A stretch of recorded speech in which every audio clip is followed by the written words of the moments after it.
Namaste. Once again, we bring in another episode of Triple IM's Exampreneur. जो भी triple I am का participant या कोई और भी अगर एक्सपोर्ट या इंपोर्ट में सक्सेसफुल आगे बढ़ते हैं तो हम उनको एग्जाम्प्रेन्योर बोलते हैं, एंटरप्रेन्योर नहीं। एक्सपोर्ट इंपोर्ट एंटरप्रेन्योर करके हमने नाम रखा है और यहाँ पे हम उनको इनवाइट करते हैं जिन्होंने एक अपना रास्ता खुद ढूंढा है एक्सपोर्ट या इंपोर्ट करने के लिए। तो आज हम मिल रहे हैं फरीदाबाद से Amit Kamboj. And Amit is from Faridabad. I am in Delhi today, and even he has driven all the way from Faridabad to Delhi, Karol Bagh. So this is the enthusiasm of our Exampreneur. I welcome Amit Kamboj to the Exampreneur Triple IM. Thank you, ma'am. अभी हम बात करेंगे अमित जी से and उनकी सारी details लेंगे कि कौन सी प्रोडक्ट्स में उन्होंने एक्सपोर्ट किया है, क्या कर रहे हैं, कैसे किया है, क्यों आए इस इंडस्ट्री में। हम सबसे पहले अमित से पूछेंगे कि आपका थोड़ा सा हमें बैकग्राउंड बताइए। ये शो अमित ऐसा है कि हमारे दर्शक जो हैं, हमारे व्यूअर्स जो हैं, उनको काफ़ी सारे डाउट्स होते हैं। They have a little doubtful mind because कि चीज़ें सुनते रहते हैं, पढ़ते रहते हैं, उनको कुछ समझ में नहीं आता कि इसका मानो या यहाँ का मानो। तो ये शो जो है हमारे दर्शकों के लिए बहुत इम्पॉर्टेंट है, बहुत मायने रखता है, बिकॉज इसमें से वो देखेंगे कि नहीं, ये बैकग्राउंड से आते हैं लोग, हम भी कर सकते हैं। So it's telling them that you are not the only one, there are lots of them who are struggling and who are going ahead. तो आपके बैकग्राउंड से हम शुरू करेंगे। Yeah, ma'am. My background is pharma. I started from pharma industry, and then I did my post graduation from Indian Institute of Foreign Trade. It's a premier institute in India. Okay. कहाँ से किया, कौन सी city से? Sorry, Delhi से। दिल्ली से। Okay. तो चीज़ें वहाँ से स्टार्ट हुई हैं। तो एक्चुअली तो वहाँ से हमने सीखा कि एक्सपोर्ट इंडस्ट्री में कैसा रहता है, हाउ डिसीजन मेकिंग होता है, बिकॉज उस इंस्टीट्यूट्स में क्या होता है, गवर्नमेंट के लिए डिसीजन मेकिंग वहीं से होता है सारा, related to Institute of Foreign Trade, yes, related to export. तो वहाँ से फैकल्टी से मिलते थे, अच्छा लगता था कि वो कैसे डिसीजन मेकिंग में गवर्नमेंट की हेल्प करते हैं। तो एक एंथू वहीं से स्टार्ट हुआ, मतलब कि अगर मैं कहूँ जर्नी जो होती है एक्सपोर्ट की, तो वहाँ से कहीं ना कहीं अंदर से स्टार्ट हुआ कि ये करना है, इस इंडस्ट्री में कुछ तो करना है एटलीस्ट। तो तब तक आप क्या कर रहे थे? कॉलेज की पढ़ाई की? नो, दैट उससे पहले आई वाज इन जॉब। अच्छा, आप जॉब ही कर रहे थे? Then I did my post. Job करते करते आप और कौन से इंडस्ट्री में जॉब कर रहे थे? फार्मा इंडस्ट्री में। फार्मा इंडस्ट्री में जॉब करते करते आप फार्मा इंडस्ट्री से ही पढ़ाई की और फार्मा इंडस्ट्री में जॉब करते करते आपको एक्सपोर्ट इंपोर्ट का सूझा और आपने IIFT, Indian institute of Foreign trade में एडमिशन लिया। यस। ओके। और वहाँ जो भी आपने सीखा उससे आप इम्प्रेस हुए? यस, उससे काफ़ी इम्प्रेस हुआ। पता लगा what is export industry, how it works, कैसे डिसीजन मेकिंग होती है, पूरा सिस्टम कैसे फाइनेंसिंग रहता है, आपका WTO क्या है, एवरीथिंग। उसके बाद जॉब चलती रही, चेंज हुआ, then I come to this another industry. But मन में था कि कुछ करना है, तो आई वाज सर्चिंग अराउंड कि कैसे हो सकता है, क्या हो सकता है। ओके। तो देन ट्रिपल IM का भी मुझे फिर पता लगा थ्रू इंटरनेट। तो सर्च किया, आप लोगों से बात हुई, देन केम टू नो के कुछ आपका स्टार्ट यहाँ पे दिल्ली में है, स्टार्ट होता रहता है। तो देन आई थॉट कि let's take a chance, let's see how we can move ahead, और कुछ प्रैक्टिकल नॉलेज अबाउट एक्सपोर्ट कैसे मिल सकता है। तो then I joined, it was in 2017 जुलाई। Oh yes. 2 साल ऑलरेडी हो चुके? यस, 2 साल हो चुके हैं और उसके ऊपर भी महीने हो चुके? यस, 2 साल हो चुके हैं। तो वहाँ से चीज़ें स्टार्ट हुई। तो जब वहाँ से कोर्स कंप्लीट हो गया तो कैसी चीज़ें करनी हैं, तो सबसे पहले तो अपना इंडस्ट्री जो मतलब आपको सेटअप करना है, कंपनी का सेटअप करना है, वो चीज़ें क्या होता है कि मैम जब आपको चीज़ें पता लगती हैं कि एटलीस्ट यू शुड नो कि इसका एक रास्ता क्या है, what is the way out, तो पता लगा कि पहले एक कंपनी आपको स्टार्ट करना है। Very good. We took yes yes, और तो हमने जीएसटी लिया, अपना कंपनी स्टार्ट किया, आईसी लिया। कौन सी कंपनी आपने शुरू की? प्रोप्राइटरशिप? या प्रोप्राइटरशिप। Okay. या प्रोप्राइटरशिप पे और स्टार्ट। आप तो जॉब कर रहे थे, तो आपको प्रोप्राइटरशिप कंपनी अपने जॉब के साथ कर सकते हैं? नहीं, वो मेरी वाइफ के नाम से था। अच्छा, ओके। काफ़ी दर्शक हमें पूछते रहते हैं Yes. कि मैं जॉब करता हूँ तो मैं कंपनी शुरू कर सकता हूँ, मैं जॉब करता हूँ तो क्या मैं एक्सपोर्ट कर सकता हूँ? तो उसका जवाब यस, कर आपको सकते मिले। हैं। अपने फैमिली मेंबर के Yes. नाम से आप कर सकते हैं, अपने फैमिली मेंबर। और ड्राइवर आप रहेंगे यस और वो इंजन रहेंगे। Yes, obviously. हाँ, तो ऐसे आप कर सकते हैं। यू कैन डू, हर चीज़ का एक रास्ता निकल सकता है अगर आप करना चाहते हैं तो हर चीज़ का। Yes, very good, I appreciate. Yes, तो वो चीज़ें वहाँ से स्टार्ट हुई। देन आईसी लिया। तो इस पूरा प्रोसेस में कुछ दो महीना गया। तो उसके बाद वेबसाइट हमने जनरेट कराया, उसमें भी आपकी वेबसाइट का URL क्या है? It's www.advaitaglobal.com। advaitaglobal.com हमारे नीचे लिखा होगा, आप प्लीज़ उसे पढ़ लीजिए। अगर आपको रेफ़र करना है तो आप रेफ़र कर सकते हैं। यस, तो वेबसाइट जनरेट हुआ। तो इस पूरी प्रोसेस में आई थिंक जुलाई में मैंने किया तो दिसंबर हो चुका था। हाँ, तो 2018 में आप प्रवेश। यस। तो फिर हमने कुछ B2B पोर्टल्स पे भी अपना रजिस्ट्रेशन कराना स्टार्ट किया। Very good. तो उसके बाद so you followed the process which IIIM has choked out. Yes, ये वही प्रोसेस हैं जो आपको शुरू करनी है शुरू से ही, कि भाई आप जॉब मत छोड़िए, आप साइड में अपना एक्सपोर्ट का रिसर्च कीजिए, एक्सप्लोर कीजिए। यस। कौन से प्रोडक्ट आपने चूज़ की? Actually I was from pharma background. तो इनिशियली आई वाज थिंकिंग कि फार्मा से स्टार्ट कर सकते हैं, बट उसमें कॉम्प्लिकेशंस बहुत ज़्यादा थी। You need to register in India as well, you need to drug licence. वो मैंने लिया था, ड्रग लाइसेंस भी मेरे पास। अच्छा, वेरी गुड। यस, बट उसके लिए फिर आपको फॉरेन कंट्री में भी रजिस्ट्रेशन कराना पड़ता है फॉर दैट ड्रग्स। ओके। तो इनिशियली वो मेरे लिए एक पॉसिबल नहीं था। ओके। तो देन आई चोज दिस कि I can start with surgical disposables. Oh, surgical disposables. Yes, surgical so disposable. Advaita Global Surgical Disposables के लिए है। यस, सर्जिकल डिस्पोजेबल हमने स्टार्ट किया था। Okay, very good. Then later on we add some agri product also. Okay, but it was started with. So tell us something more about your product surgical disposable जो आप कह रहे हो, उसके बारे में हमारे दर्शक को एक थोड़ा सा प्रोडक्ट नॉलेज भी मिल जाएगा उनको। या सर्जिकल डिस्पोजेबल्स लाइक आपका यूरोमीटर से मैंने स्टार्ट किया था। It's like a urine bag, जैसा आपका रहता है यूरिन बैग। उसमें क्या होता है, एक मीटर अटैच्ड होता है सो दैट आर्ली आउटपुट कितना आ रहा है, doctors can measure that. Okay, या the quantity, the volume can be measured. So Okay. they can analyze about the disease and all. It is their process. So उससे मैंने start किया था। और buyer कैसे मिला?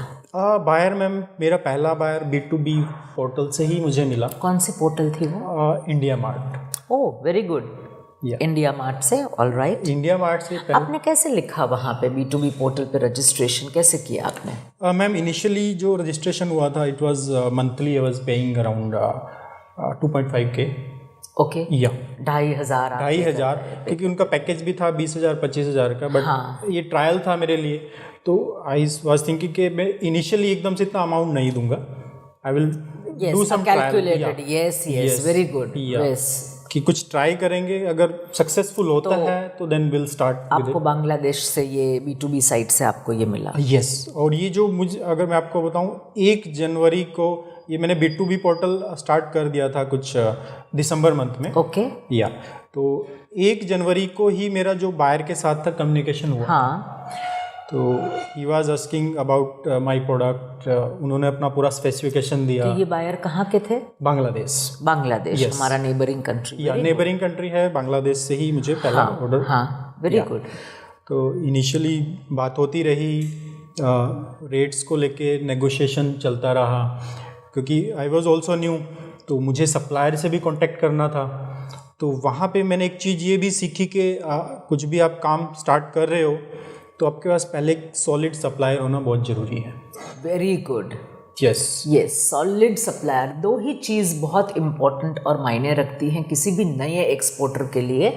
बाद में तो वो अपना जो सिखाते हैं वो सीखते हैं, वो आगे चलता रहता है। दो चीज़ें जो हमारे कंट्रोल में रहती हैं वो है प्रोडक्ट और दूसरा है सप्लायर। ये दो चीज़ें इसलिए इम्पोर्टेंट हैं, अगर ये दो चीज़ें सही हैं, मतलब आपने उसको टकोरा मार के चेक किया है दोनों चीज़ों को, प्रोडक्ट सप्लायर, प्रोडक्ट मार्केट, और सप्लायर आपको कौन सी क्वांटिटी में देगा और क्या रेट पे देगा, और एक सप्लायर नहीं, आपके पास 5 से 6 10 सप्लायर का लिस्ट होना चाहिए और उनके सैंपल्स होने चाहिए। This is one thing which is extremely important. तो ये अगर हमने फॉलो किया, buyer is not difficult to find. Buyer हमें मिल जाते हैं, पर हमारी रेडीनेस नहीं होती है। जब बायर सामने से मिलता है तो हमारी रेडीनेस नहीं होती। वही आप कह रहे हैं, प्लीज़ आगे बढ़िए। तो वहाँ पे ये लर्न किया कि सप्लायर होना आपके लिए बहुत ज़रूरी है, एक अच्छा सप्लायर आपके पास। तो उस टाइम पे आई थिंक मैंने 15 से 20 सप्लायर्स चेक किए। ओके। तो then I finally got 1 supplier. तो सैम्पल्स भी मेरे पास 5 से 7 सप्लायर्स के आ गए थे। Very good. यस, तो finally I took 1 sample from 1 supplier, जो मुझे लगा कि it is one of the best. तो then I shared it with my buyer. तो उसमें पैकिंग भी पहली बार करना था, तो वो भी आपने सीखा था कि एटलीस्ट पैकिंग अच्छा होना चाहिए। Very good. या कि वो दिखना अच्छा चाहिए। हाँ। तो उसके लिए मैं फिर कुछ काफ़ी चीज़ें बाहर मार्केट में सर्च किया कि कैसे उसकी पैकिंग कर सकते हैं, कैसे उसका बॉक्स होना चाहिए। सैंपल भेजना था आपको? या मुझे सैंपल भेजना था। अच्छा। वो या एक्सपोर्ट इंपोर्ट की इंडस्ट्री में ऐसा कहा जाता है कि जब आप सैंपल भेजते हो किसी इंटरनेशनल बायर को, या फिर इंटरनेशनल आपसे यहाँ से अगर एक्सपोर्ट कर रहे हो, या फिर वहाँ से कोई आता है आपके पास, सप्लायर आपको भेजता है, तो वो ऐसे होना चाहिए जैसे आप अपनी गर्लफ्रेंड को पहली गिफ्ट भेज रहे हो। सो ये जो चीज़ है, आपका जो प्रेजेंटेशन है वो बहुत ही सुंदर होना चाहिए। Quality should be very good. कुछ भी कर लीजिए, आपकी जो प्रोडक्ट की क्वालिटी है वो सैंपल से ही झलक के बाहर आनी चाहिए। सो आपके ऊपर बायर का ट्रस्ट ऐसे बनता है धीरे धीरे से। आप उनसे बात करते हैं, फिर आप सैंपल भेजते हैं, फिर वो सैंपल की क्वालिटी देखते हैं, और उसके बाद आती है price. Am I right? Yes, you are right. तो हमने सैंपल भेजा, उसको अच्छा से पैक किया, सब कुछ। उस पैकिंग में भी टाइम लगे, पहली बार कर रहे थे तो पता नहीं था क्या एक्सपेरिमेंट कर रहे थे, बट जो हमें लगा कि हाँ ये अच्छा है, तो हमने वो पैकिंग भी भेजा कर दिया। हाँ। और फाइनली इसमें क्या है, हमें सिर्फ सैंपल भेजना था, जो ट्रांसपोर्टेशन का जो खर्चा था वो बायर ने ही पे किया था। अच्छा, वेरी गुड। यस, तो हमें अपनी तरफ से ऐसा कुछ पे नहीं करना पड़ा। एक्सपेंस नहीं था? नहीं, कोई एक्सपेंस नहीं था।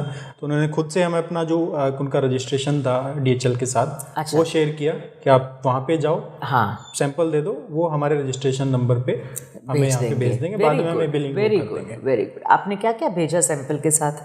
हमने पूरा सैंपल भेजा, उसका अंदर से पूरा पैकिंग किया विद जो एक पॉलीथीन रहता है उसमें एक सैंपलिंग के लिए, वो पूरा हमने अंदर डाला था कुछ? यस, अंदर उन्होंने पूरा उसमें डाला था, पूरा ऐसा नहीं खाली सैंपल भेजा। नहीं, कुछ कागज़ डाले थे, मतलब इनवॉइस या कुछ पैकिंग लिस्ट कुछ?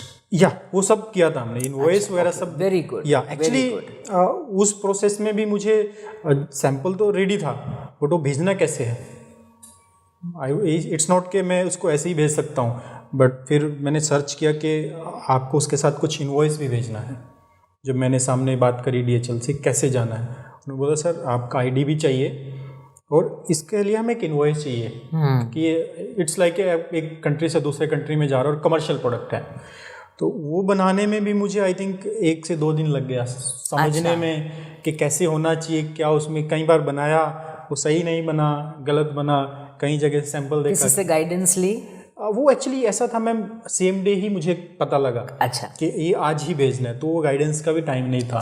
तो सच ये था कि उस टाइम पे मुझे सर्च खुद से किया कि कैसे किया।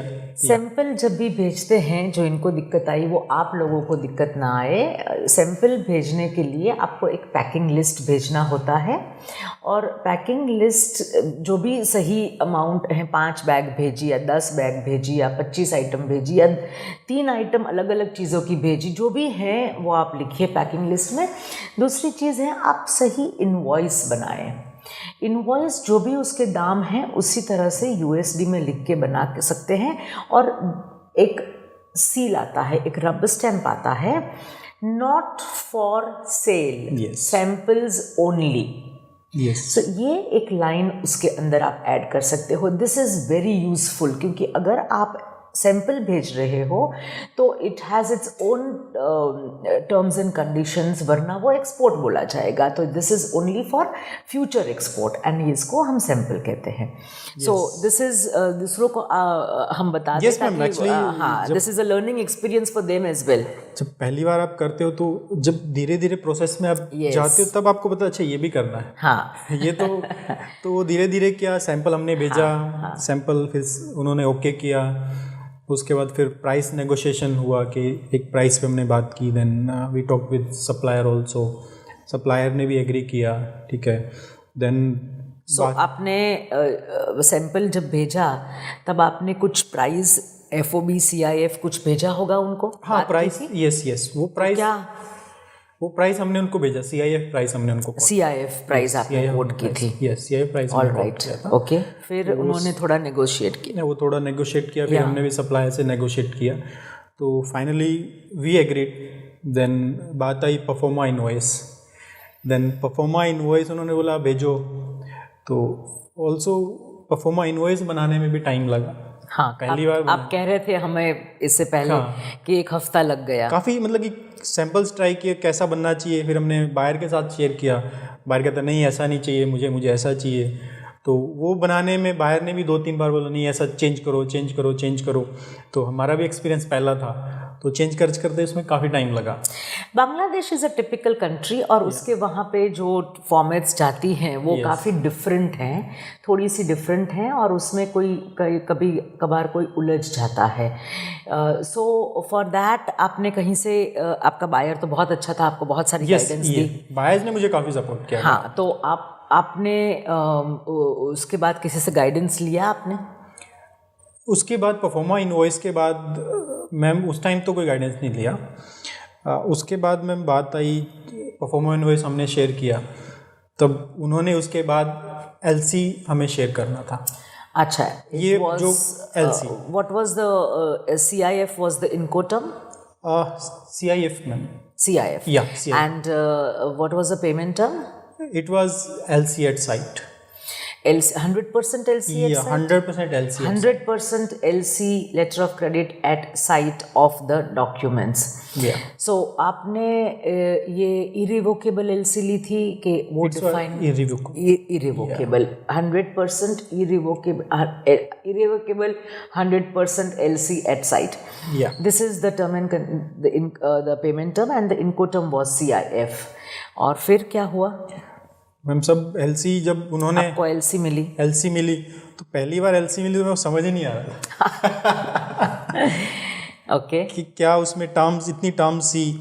तो आई थिंक मैंने काफ़ी लोगों से इस टाइम कंसल्ट किया, वो मैंने IIIM को भी शेयर किया, तो आपने भी उसमें मुझे काफ़ी चीज़ें हेल्प किया कि इसमें क्या क्या टर्म्स हैं, क्या क्या आप इसमें कर सकते हो। तो वो पूरा LC समझने में भी इनिशियल फेज था। या बैंक में भी गए होंगे शायद हम बैंक में भी गए, कुछ टर्म्स थी, बैंक से भी हमने बात की कि ये टर्म्स क्या है। ओके। या तो वो ओवरऑल फिर काफ़ी टाइम में हमें LC भी समझ में आई। तो बैंक का बीच में होना बहुत ज़रूरी है, क्योंकि कई बार फॉरेन से ऐसी बैंक से आती हैं हमें LC जो हमारी बैंक शायद RBI के लिस्ट में वो उस कंट्री की बैंक ना भी हो। तो हमें बैंक वालों से कंसल्ट करना ज़रूरी है, नंबर 1। नंबर 2, आप कभी भी हेल्प डेस्क पे LC अटैच करके ड्राफ्ट जो भी LC का है वो हमें भेज सकते हैं। हम उसके अंदर टर्म्स एंड कंडीशंस चेक करके आपके लिए जो सही रहेगा वो हम गाइडेंस आपको देंगे।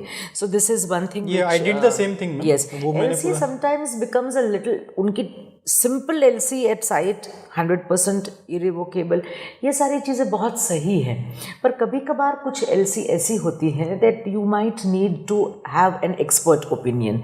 तो एक है IIIM of course any time, and दूसरा है आपकी बैंक में फॉरेन एक्सचेंज डिपार्टमेंट में आप जाएंगे, आपको सपोर्ट मिल सकता है।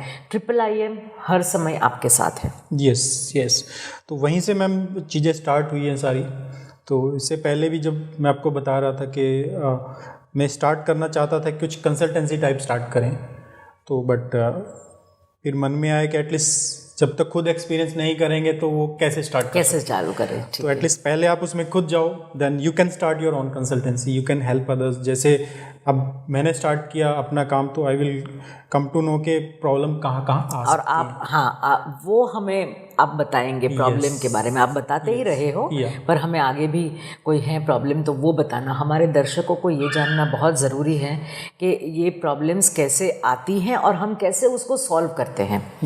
प्रॉब्लम्स हम नहीं बोलेंगे इसको अमित, हम बोलेंगे चैलेंजेस। चैलेंजेस रहता है। हाँ, because we have lack of knowledge, इसलिए हमें लैक ऑफ एक्सपीरियंस होता है, लैक ऑफ नॉलेज होता है, इसके लिए हम इसको प्रॉब्लम या चैलेंज बोलते हैं।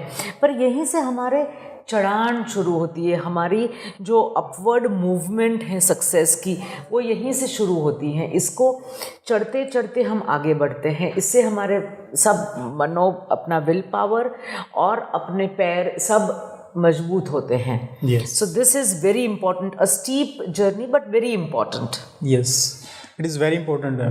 तो आपको सभी स्टेप्स पता होने चाहिए कि कहीं कोई स्टेप आपने मिस किया तो you will be in trouble. Okay, तो फिर क्या हुआ एलसी के बाद? तो एलसी मैम हमने काफ़ी समझा, उसमें काफ़ी टर्म्स थी, तो ऑलमोस्ट 80-90% वो समझ गए थे। तो उसके बाद हमने CHA भी फाइनलाइज पहले किया था, जब प्राइसिंग हमने दी थी तो ऑलरेडी हमने CHA कंसल्ट किया था, कर लिया था, प्राइसिंग हमने उससे ले लिया था सारा।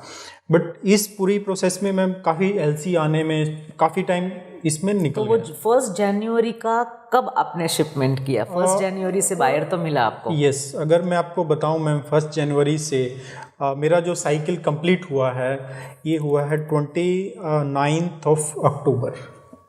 10 पेमेंट आने तक। यस। सी पर आपने ये नहीं लगा कि ये लंबा प्रोसेस है? नहीं मैम, इनिशियली बिकॉज मैन्युफैक्चरिंग बाहर के साइड से भी थोड़ा डिले हुआ था इनिशियली, तो उसने एलसी बनाने में, ये पूरा प्रोसेस करने में भी 2-2.5 महीना उसने लिया। तो उसके बाद मुझे वो मैन्युफैक्चरिंग के पास जाना था, तो मैन्युफैक्चरिंग भी 2-2.5 महीना उसको लेना था मैन्युफैक्चरिंग करने। ओके। तो वो पूरा प्रोसेस थोड़ा चल ही रहा था स्मूथली, तो बीच में ही मुझे मैन्युफैक्चरिंग से कॉल आया, आई थिंक कि ये हमारा मशीन में कुछ गड़बड़ आ गया है। ओह माय गॉड, हम आपका ऑर्डर एग्जीक्यूट नहीं कर सकते। Oh wonderful. तो अभी और आपका मेरा LC is about to expire. Oh okay, wonderful. Yes, कैसे आपने इसको सॉल्व किया? तो एक्चुअली इनिशियली तो जब सप्लायर ने जब मुझे बोला कि मैं मैन्युफैक्चरिंग नहीं कर सकता, उसकी मशीन्स में कुछ प्रॉब्लम आ गया था, और वो इम्पोर्टेड प्रोडक्ट, उसका जो मशीनरी थी इम्पोर्टेड मशीनरी थी, कहते बाहर से ही इसके कुछ मैकेनिक या इंजीनियर आएंगे और then it will take time. मेरा LC was about to expire.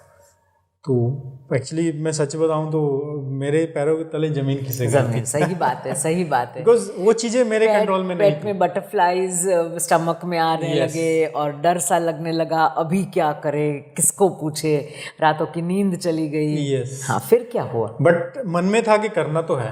अच्छा, ये बहुत बढ़िया चीज़ है। हाँ, एक्चुअली इस टाइम ये था कि करना है, जो भी होगा देखा जाएगा। तब आप जॉब में भी थे? यस। ऑल राइट, तब जॉब में भी थे। Very good. तो आई वाज थिंकिंग कि क्या करना है। देन मैं बायर को कुछ बोला कि आपका कंसाइनमेंट रेडी हो गया था, बट वो एनी हाउ जो हमारा जो व्हीकल था वो एक्सीडेंट हो गया और आपका जो प्रोडक्ट था 50% वो डैमेज हो चुका है। तो एटलीस्ट हमें 1 महीना और चाहिए दोबारा उसको रीमैन्युफैक्चर करने के लिए। तो buyer was very supportive. You were very lucky. Yes, very good. और आइटम भी ऐसी थी कि जिसके लिए कोई आज के आज ज़रूरत ना हो। It was the, once again I remind my viewers कि it was urometer. Urine bag के साथ एक मीटर आता है, उसकी हर घंटे में कितनी क्वांटिटी होती है यूरिन की, वो एनालिसिस करने के लिए। So urometer was, it's a surgical disposable product. Yes, तो उसमें यूरिन बैग भी अटैच रहता है, एक मीटर भी अटैच रहता है, सब कुछ पूरा उसमें। So it was not an urgency वाली कोई चीज़ नहीं थी कि, so and the buyer was very good. We must be very grateful to the buyer. Yes. तो फाइनली बायर ने फिर हमें और 1-1.5 महीने का टाइम दिया एलसी एक्सटेंड की। या उससे हमने रिक्वेस्ट की कि आप एलसी इसको एक्सटेंड कर दो। ओके। और जो अगर कुछ आपका एक्स्ट्रा खर्चा आता है देन वी पे All नो right. प्रॉब्लम। या हमने उसको इतना एश्योरेंस दिया, कोई प्रॉब्लम नहीं है। He said okay no problem, I will do that. तो फाइनली हमने फिर सप्लायर से भी बात की। इंटरेस्टिंग चीज़ ये है अमित कि इरेवोकेबल एलसी में अमेंडमेंट नहीं होते हैं ज़्यादातर केसेस में, पर since the buyer himself had requested his bank and must have given the valid reasons, his bank also must have cooperated with him. Yes. और ये LC amend होके आपके पास आई। Yes. So we should really be thankful to the buyer. Yeah, he supported me a अगर lot. वो हमें ये सुन रहे हैं हमारी ये आज की एग्जिमप्रेन्योर वीडियो तो उनको भी आप ज़रूर भेजिएगा कि हम उनकी तारीफ कर रहे हैं। Thank you so much, whoever the person is, whoever the gentleman is. Yes. तो फाइनली मैन्युफैक्चरिंग भी हो गया। तो मैन्युफैक्चरिंग होना था मुंबई से, तो I was in Mumbai 2 days earlier. जब कितनी क्वांटिटी थी? It was ma'am 10,000 pieces ma'am. 10,000 pieces. So LCL आपने बुक किया? या तो एक्चुअली मैम जो CHA था हमने बुक किया हुआ था। तो जैसे अभी 2 दिन बाद मटेरियल जाना था तो मैं मुंबई पहुंच गया था कि फॉर स्टफिंग एवरीथिंग के फॉर एवरीथिंग, ये सुपरविजन के लिए। Very good. तो मेरा यहाँ से जब मैं गया था दिल्ली से तो बात हो गया था मेरा CHA से, बिकॉज उसको ही सब कुछ मैनेजमेंट उसी का था, पूरा ट्रांसपोर्टेशन क्लियरिंग वगैरह सब उसको करना था। तो जब मैं मुंबई पहुँचा तो मेरे को इवनिंग में उसका CHA का कॉल आता है 7 बजे कि हम आपका कंसाइनमेंट नहीं कर सकते। That was again a challenging situation for me. I was in Mumbai। अगर दिल्ली में भी था तो कुछ मैनेज कर सकता था। हाँ, क्योंकि you are basically from Delhi area, NCR area. Yes. तो मैं बहुत, वो भी मैम एक बहुत बड़ा शौक था मेरे। यस, एवरीथिंग इज रेडी, हमने मटेरियल रेडी कर लिया है। आई एम श्योर हमारे दर्शकों को बहुत अच्छा लगा होगा ये सुन के कि कैसे कैसे रोड ब्लॉक्स आते हैं, पर ये रोड ब्लॉक्स एक्चुअली में नहीं रोड ब्लॉक्स हैं। इससे हम कैसे पार करते हैं, ये हमारे पैरों की और मन की मजबूती पे आधार रखता है। So please. सो वहाँ पे फिर वही बात है, never give up. Never give up, yes, never give up. तो वहाँ पे मुंबई में कुछ मेरे लोकल कॉन्टेक्ट्स थे। तो उनसे मैंने बात करी कि ऐसे मुझे एक ट्रांसपोर्टेशन के लिए ट्रांसपोर्टर चाहिए, बिकॉज मैं नहीं जानता था एक रिलायबल भी होना चाहिए जिसके थ्रू आप भेज सको। तो मुझे वहाँ से कुछ उन्होंने 5-6 लोगों के कॉन्टैक्ट्स दिए, सबने करके। तो finally I chose 1 transporter. Okay. तो ही हेल्प मी टू। आपने बाई रोड ही भेजा बांग्लादेश? यस, बाई रोड भेजा। CHA ने मुझे ये बोला था कि आप मुझे कलकत्ता तक भिजवा दो, आगे मैं देख लूँगा। अच्छा, ओके। इससे ज़्यादा मैं नहीं हेल्प कर पाऊँगा। ओके। सो मुंबई से नहीं गया पर कलकत्ता से गया, तो आपने मुंबई से कलकत्ता तक भेजा? बाई रोड मैंने भेजा, वो with the help of my some relatives and उनके कॉन्टैक्ट से। यस। Very good. तो देन वहाँ पे गया और CHA ने सब क्लियरिंग कराने के बाद थोड़ा सा प्रॉब्लम क्लियरिंग में भी आया हमें, बिकॉज वहाँ पे बहुत क्यू काफ़ी लंबा रहता है। It took 12 days, but finally वो हो गया और मेरा पेमेंट आ गया 29 अक्टूबर को। I got my first payment and it was my journey and learning for me also कि कैसे आपकी शक्ल से लग रहा है कि आप बड़े खुश हैं आपकी ये जर्नी से। Very good, we really appreciate. दर्शकों को मैं ये बोलना चाहूँगी कि अभी अमित कंबोज हमारे जो एग्जिमप्रेन्योर आज के हैं, उनके साथ हमारी बातें अभी जारी रहेंगी। We will have a second episode of him. He has a wonderful experience to share with ECGC. जो इन्होंने एक कंटेनर भेजा था श्रीलंका, उन्होंने ECGC लेके भेजा था, इसके बारे में हम अभी बात करेंगे। So you watch the next episode of Amit Kamboj Eximprenior with @IIIM YouTube channel. Thank you so much. If you have liked this, do press the like button, share it and do comment. Thank you so much.